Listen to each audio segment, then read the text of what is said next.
Good morning, YouTube. Morning on the road. Not as early as we'd like. But that's okay. It's okay.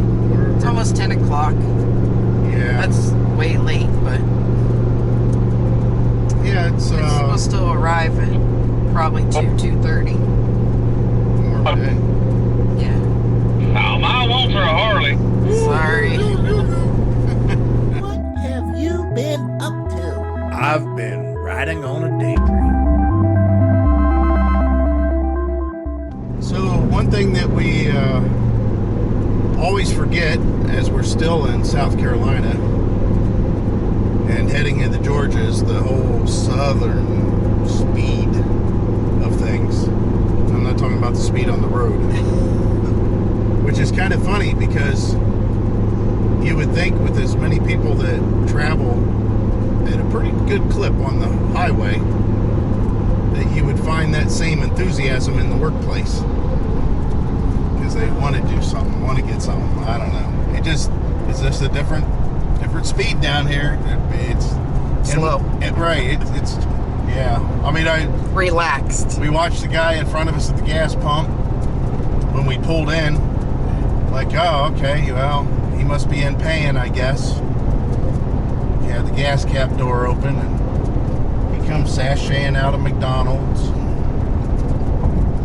Had his little food with him, and then somebody else came sashaying out of the gas station. They had their coffee or whatever, and he come out to pump his gas. And in the meantime, his car's been sitting at the pump. It wasn't like there's a lot of pumps there, so.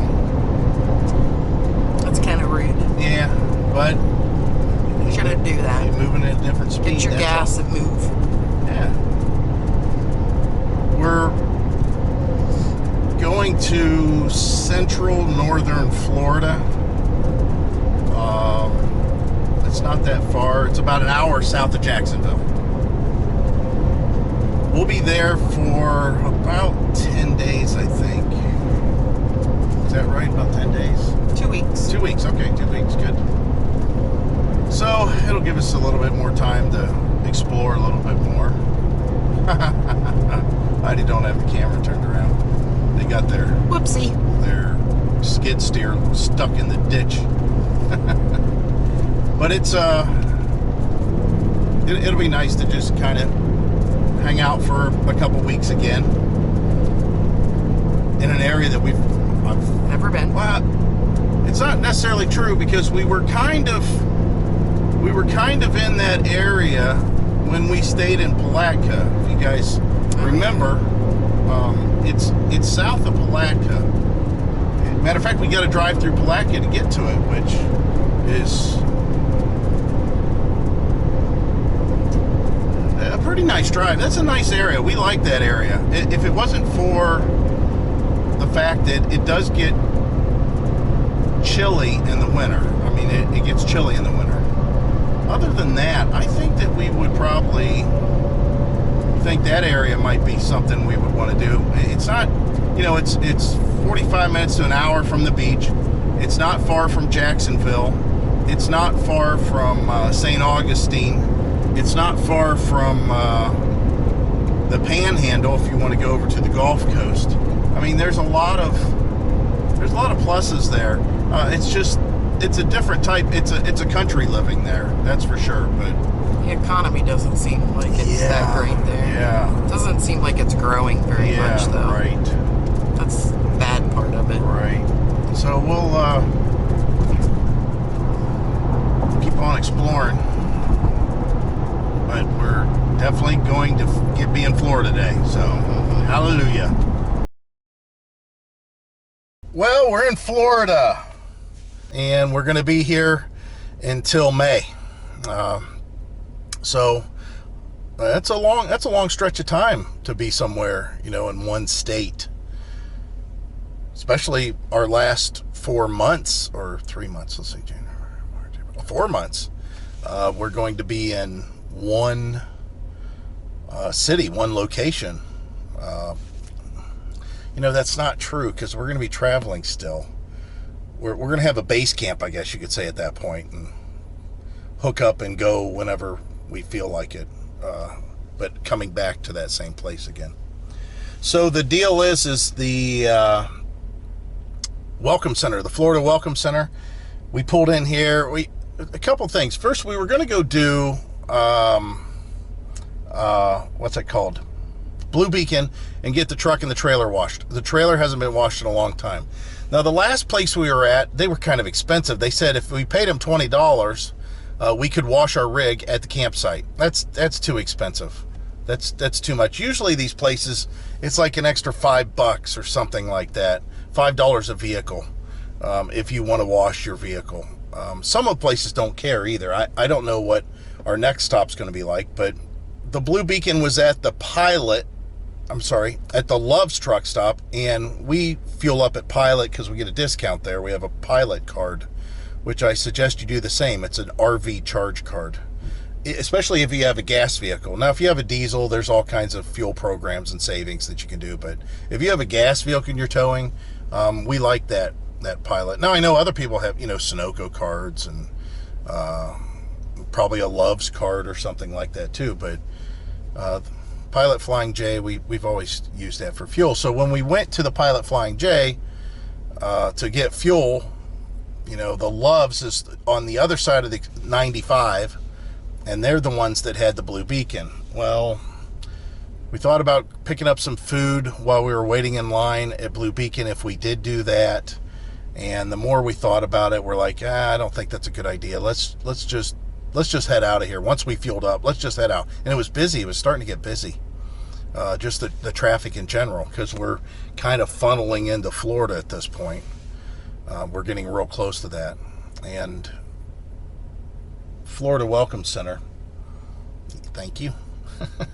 Because we're stopped here, went ahead and used the potty in the RV, and Heidi's going to go ahead and fire up a couple of sandwiches for us, and we're just going to have those. I mean, that's what the whole idea is behind having all this behind you as you go down the road. But sometimes we lose track of that, and hey, let's just stop here and grab something real quick. And it's a trap, that's for sure.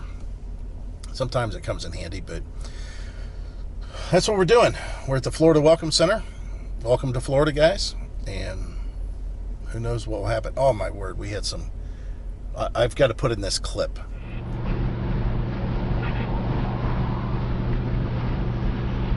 Yeah, that might go. Oh, my.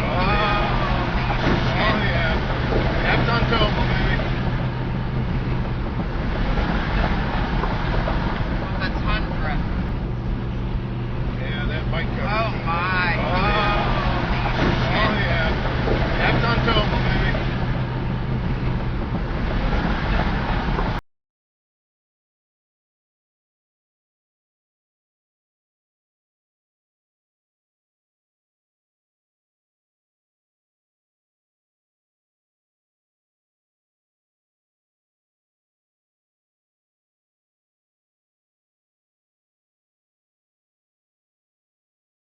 How about a break from our normally scheduled programming?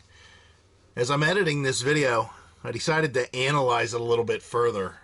And the travel trailer that the fifth wheel that he's pulling is the mid-bunk model that we looked at the Tampa show.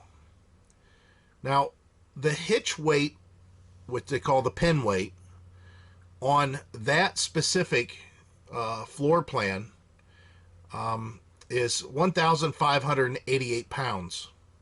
Now, that's not taking in a lot of stuff. The cargo that's in there, your full propane tanks. I don't know if that's... I don't believe that is in there either, because the weight's done at the factory, but the propane, I believe, doesn't go out of the factory with full propane tanks. Let me see how I want to say this. I think it was overloaded.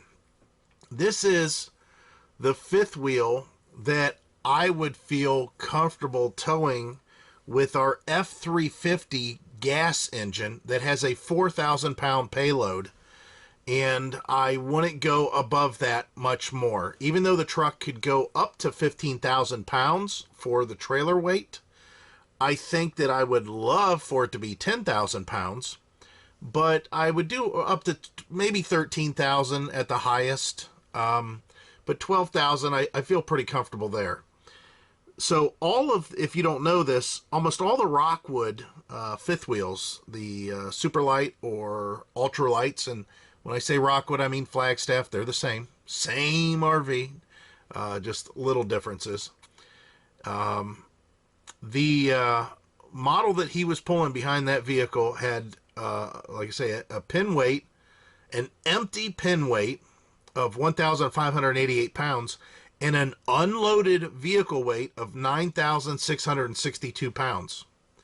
It was 36 foot 6 inches long. If he had anybody in his vehicle or anything like that, which obviously he's driving it, let's say he weighs 150 pounds or she weighs 150 pounds. I mean, now you are, your cargo carrying capacity with an unloaded, empty, no propane fifth wheel would be 1,700 pounds right there. And since we've seen 2 bikes on the back of the fifth wheel, I'm assuming that there's a little bit more weight in there because there's more than one person inside there. I'm assuming that they're bringing clothes.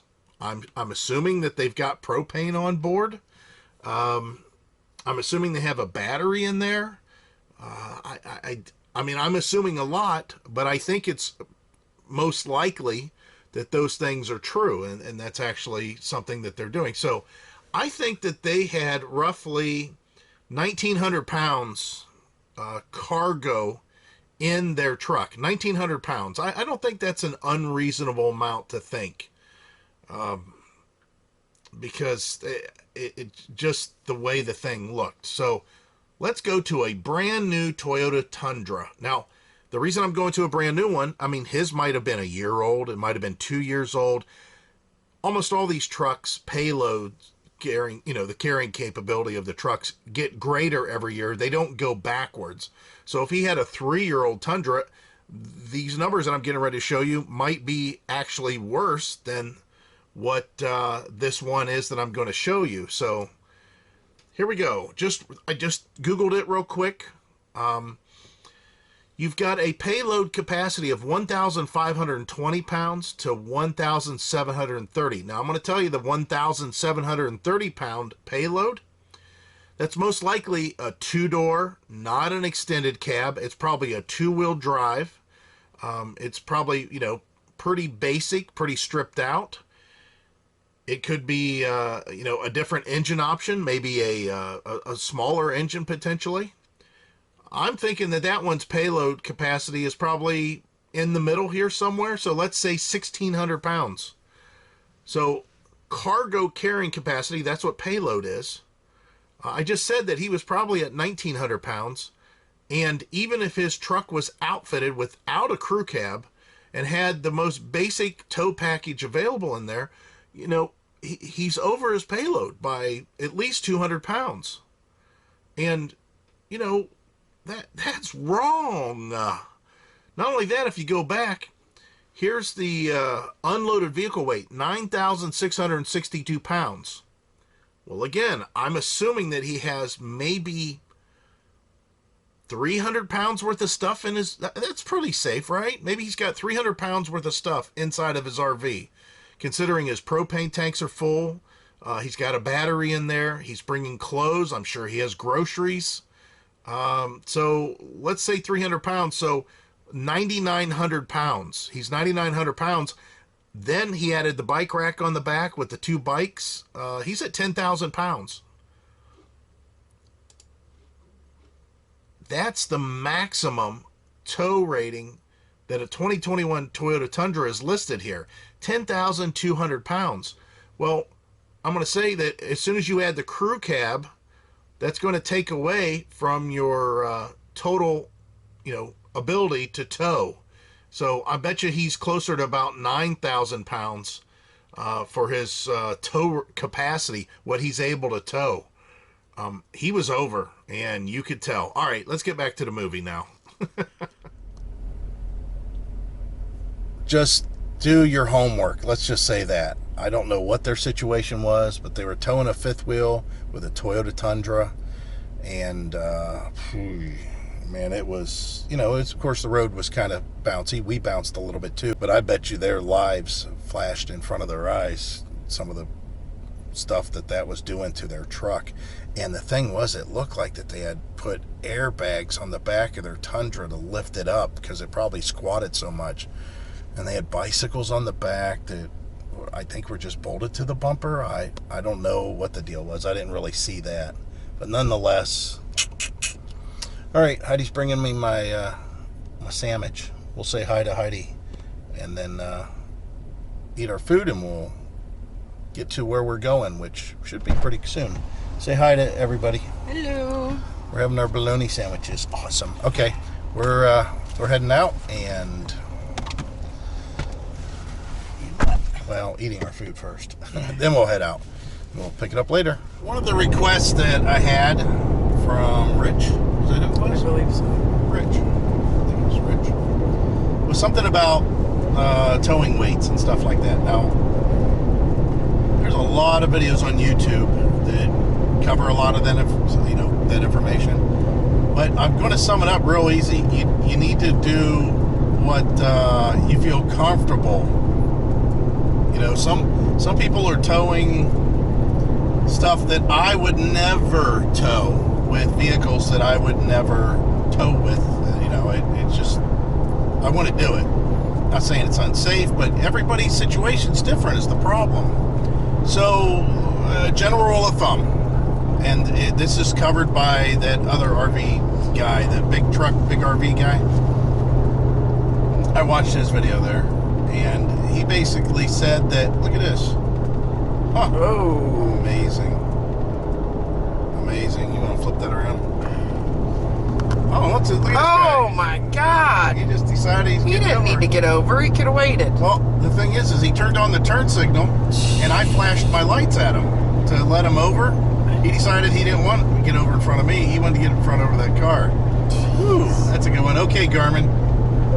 Say a command. Save video. Anyway. The links are in the description for that GPS. It's in our store, our Amazon store. So here's the deal. And there's no trucks in left lane. That guy's over there in the left lane. No, we're in Florida now. Yeah, it don't make a difference. Yeah. So the deal is half-ton trucks, RVs that are over 32 foot, I want to do that with a half-ton truck. And I want to do over 6,000 pounds traveling the way we are. Maybe 7,000 at the peak, but that's it. Traveling the way we are. Okay. If you just go out on the weekends and you only go, a few miles down the road or even 100 miles down the road, that's a whole different story. I disagree. No, I don't, because Anything can happen. yeah, but anything can happen with any truck and any, you know what I'm saying? Right. So That doesn't make it okay, though. yeah, but it is technically within the weight of the trucks, most likely. It's just the handling and the length and stuff like that. It's a little bit out of control, I think. 3/4 ton trucks. You know what? The 3/4 ton and the 350. What we have in our two. Man, there's a lot of similarities. The only time you definitely need to get into a 350 is when you're getting into something really heavy. Now, with the 3/4 ton truck that we used to have, if you guys remember the 2019 F-250, I don't think that I would have done more than probably 9,000 pounds at the most. 8,000, 9,000. And as far as the length, I'm thinking we're still in that same length of, maybe you could do 33 at that point. Now, I'm not talking fifth wheels at all. I'm just talking travel trailers. 350s. Gas 350s like what we have here, I don't think that I would do much more than at the 13,000. I think 13,000 would be the max. Now, if we were to travel all what we just did, like we did, I don't think that I would go over probably 11,000 pounds. Yeah, probably not 11,000 pounds. So it's how you're traveling and what you feel comfortable with. We're And it depends on your hitch. You know, it depends 362A. Okay, it depends on what hitch you have, and there's In just so 1.25 many miles, things. take exit 362A on the right to I-295. East Beltway toward Jack's Beaches. So anyways, we're getting ready to go through Jacksonville. I better not talk. Yeah, we gotta get off here for a second. Yeah, we definitely need to get off here. It's A, so I'm not sure. Take exit 362A on the right to I-295. It says 800 feet, so that's real close here. Exit right to exit 362A, I-295, East Beltway toward Jack's Beaches. That's what I was trying to put. So we got on the 295 Beltway. A lot of construction going on back there. And again, the truck's doing all kinds of stuff. And the thing is we have, a big truck considering what we're towing. So I guess if you stumble across the video and you're seeing me talk about this stuff, do your own research. Don't believe the RV dealer. Don't believe the RV manufacturers. Don't believe the car dealer, the truck dealer that you're buying your car or your truck from. They all have an incentive for selling. I have never heard of any of them doing anything unsafe on purpose. But I also know that we talked to people, and as soon as they heard the size of truck we had, they're like, oh, you could pull anything with that. Because they did ask. They were trying to qualify us as far as what unit we could go down the road with. But to tell you that I could just tow anything with this F350 or even the F250, that's inaccurate. That's highly inaccurate. And you don't want to waste your time. And you definitely don't want to have to go out and buy another vehicle. So that's just my take on it. There's vehicles there's RVs that they're saying, hey, they're half-ton towable. Yeah, they are. I don't know how safe you feel about that. How comfortable. I wouldn't feel comfortable towing a lot of that stuff. But I wouldn't mind towing it if I just, for example, if we still lived in the house and we were just going up to Put in Bay. I mean, we did that with that old F-150 that we had. That truck wasn't rated necessarily to pull that camper that we had. The camper, when we went up, I think probably weighed, in the neighborhood of about 4,800 pounds. We had the truck bed filled with stuff. And it was an old 95 F-150 with an automatic with 355 gears. And I did a lot of work to it. Had extra helper springs and stuff like that on there. But I don't think that I still was over payload, I'm sure. In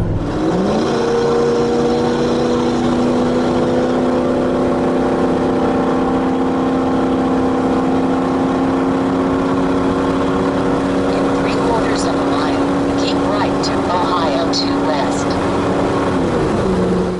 Love it. We'll have to check out the camper. See how the camper's leaning back? Oh, yeah. Yeah. Talk about everybody else going there. Yeah.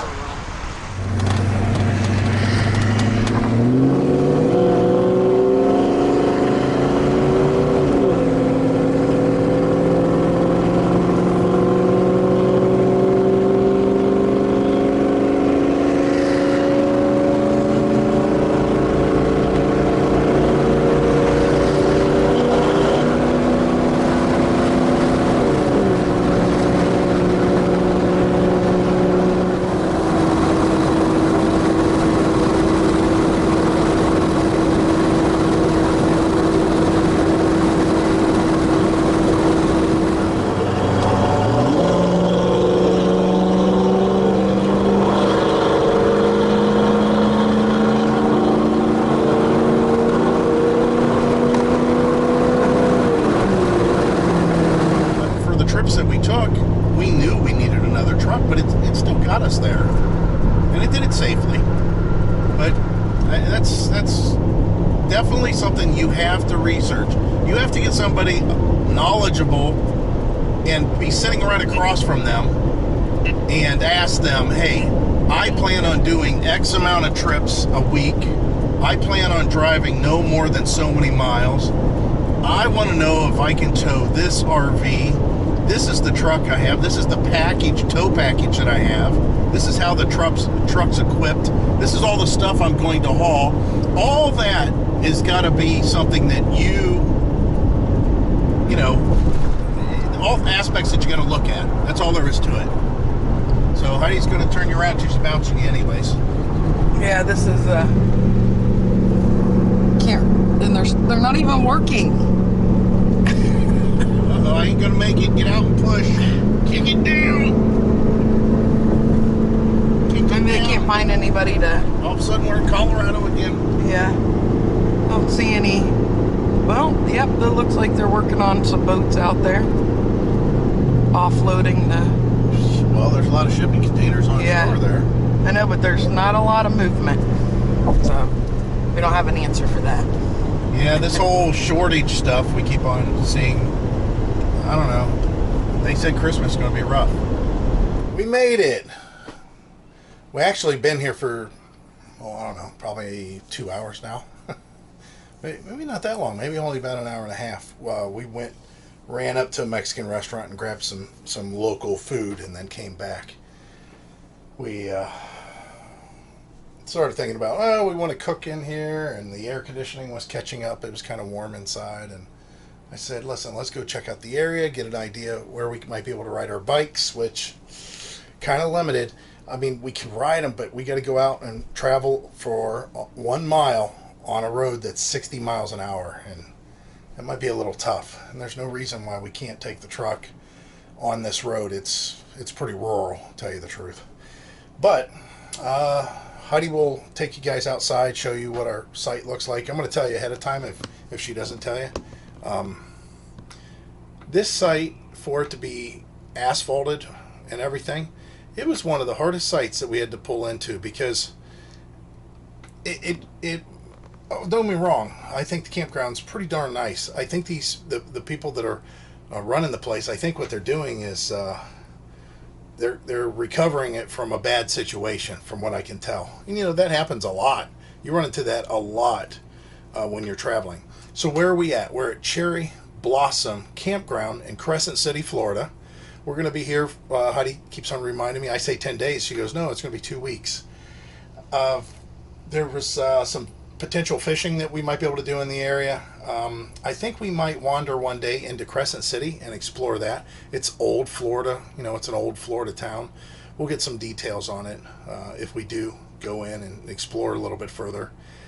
There's shopping. There's everything you need in the area, so it's a nice place to be for a little while. You're not isolated from like Publix or Winn-Dixie and a post office, UPS store, stuff like that. Which I think we've got some packages that we're going to see if they can be delivered here. The update that we normally do here, the water pressure is fair. It's okay. It's no better than the last place, no worse than the last place. It's fair. We run into that a lot, and we do have a lot of filters and stuff out there, so that knocks down pressure a little bit, but it's fine. It's okay. The other thing, the electricity is exceptional here. They have brand new pedestals out there. I'm talking really new looking pedestals. Again, I think this is the whole idea of them revamping this campground. I think it was an old KOA, because the KOAs, the buildings were those teepees. I think most of them still are. The offices or whatever. Very nice people. It's gated. You have to have a code to get in. And it's a Passport America park. So we got a reduced rate. I think normally it's like $80 a night here. Probably a little high if you're just going to be staying for the night for what it is. But probably in line also for winter camping in Florida. But Passport America, we get it for, I think we're paying $27 a night, and it's a premium site. It don't look premium, under normal standards, but I'll have to say it is asphalt, but it's unlevel. We still had to level it out. It has a real nice bricked patio, but it's set up more for motorhomes. In this case, this lot and the lot next to us, set up for motorhomes. The patio's up front quite a way, so we have our mat out here over just a grassy, dirty, dirt area. There's a dog park behind us. So if you guys have pets and you want them to run, you want these sites because the park is right there. I mean, it's real close. Again, Heidi will show you that. The internet. They do have free internet here. They do have free cable TV here with HBO. You just plug into it and program your TV. And the internet. What was the other thing. The internet, I ran tests on everything. The Campground internet that they have is 6 down, 1 up. So we could watch TV. I could watch a movie on Roku with 6 down. Sometimes it may buffer, but I could watch a movie with that. T-Mobile, we have 40 down, 1 up. The upload speed's very slow. And again, EasyCom coming through like always. It's slightly slower than what we've had at the last 2 places, but still 80 down, 80. I mean, we're getting spoiled. We're used to having 100. So we're 80 down and 15 up. Again, I'll say only 15 up because we're getting spoiled. We've been having 20 to 40 up in some cases, but 20 steadily. So again, I keep on saying it. It's like a broken record. EasyCom. It's there's some good systems out there. I don't know what else to tell you.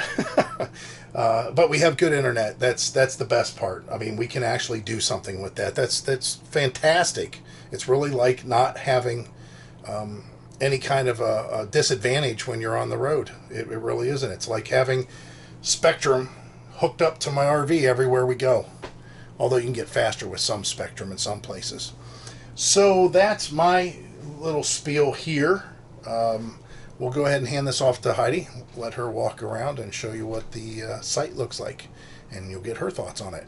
But I'm going to tell you that we took 20 to 30 minutes backing in this site and getting it just right. Because it's hard to get it straight. We have a couple of utility things out here that we had to make sure our slide didn't hit. We was trying to figure out, do we want to put it way back so the slide clears everything? Or do we want to try to utilize the patio that's up front? Where are we going to park the truck then? The site's plenty long enough, but we want to be able to put the RV to where the awning, whenever it was expanded, it would cover the patio. So we just played around. It took us forever. We just played around. And the guy across the street has his truck parked on the street. So it was tight. It was tight for me to get in. If it was anybody else, I'm sure they would have knocked on the door and said, hey, can you move your truck? Because, I mean, I don't want to toot my own horn or anything, but I'm going to tell you that if you had a bigger rig, you probably would have had them move their truck. Because you'll see. It's on the road. It's a tight little turn there.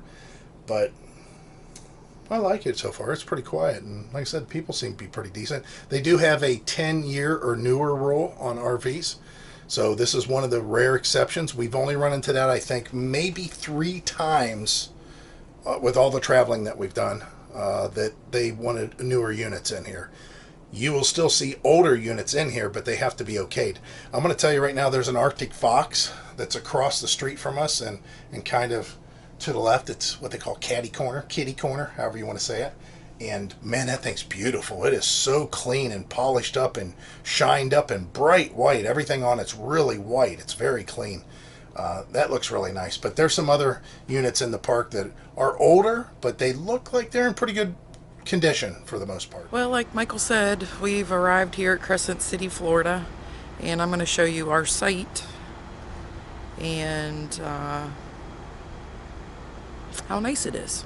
They have these real nice patio sites. It's a premium site through Passport America, which is less than $28 a night.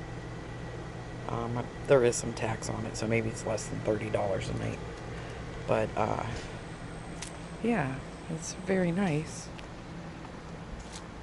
I'll turn you around here. The sites are set up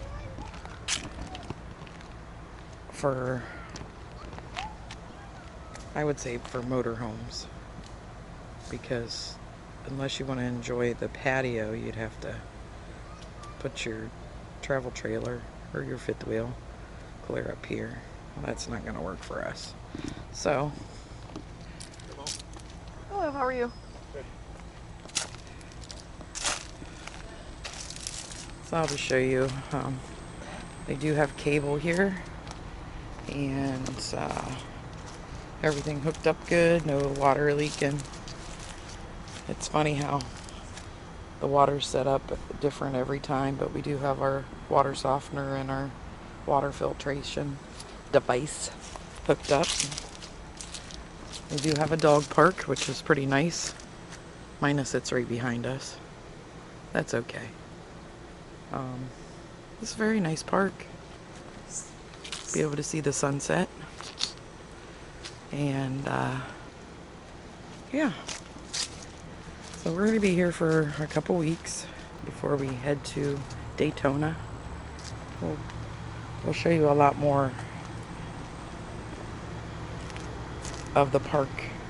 Maybe we'll do a ride through or something. But yeah, like I said, if you wanted to enjoy the patio, you're gonna have to have your rig up that way. You know, that wasn't gonna work for us, because then we wouldn't have any place to park the truck. So, you know, you can see across the street where they're kind of crammed in there because they want to enjoy the patio. But like I said, we'll pick it up later, show you the rest of the park.